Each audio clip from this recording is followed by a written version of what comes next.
هنغسل البتنجان ونقطعه ونفتحه بالشكل ده، نشيل العنق اللي هنا ونفتحه بالشكل ده.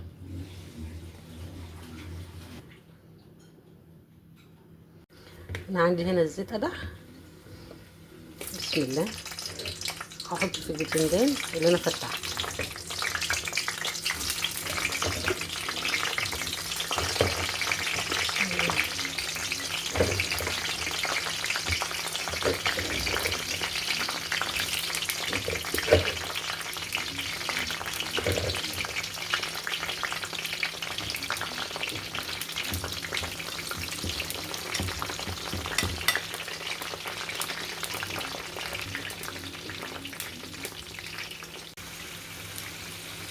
انا عندي هنا البتنجان كده خلاص استوى، هبتدي ان انا اطلعه.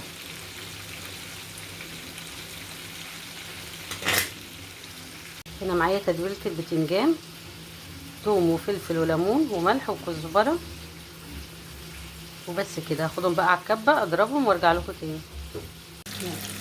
بسم الله.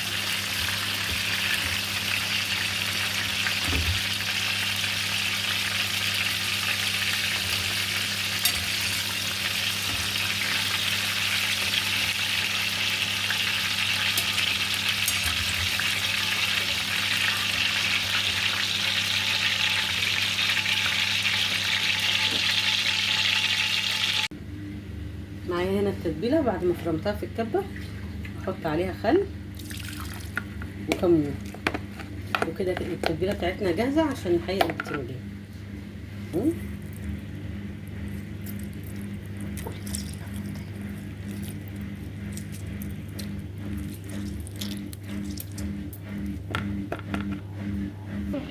بسم الله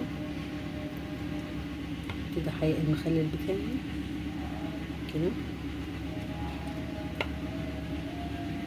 بتحبوا البتنجان الصغير ولا الكبير؟ انا عن نفسي بحب البتنجانيه الكبيره، في ناس بتحب البتنجان الصغير. بحس البتنجان الكبير بيبقى ملحم كده، في حاجه بتاكليها غير الصغير ده، بس عامه في الاخر كله حلو. اللهم صل على النبي. بس ما شاء الله جميل ازاي.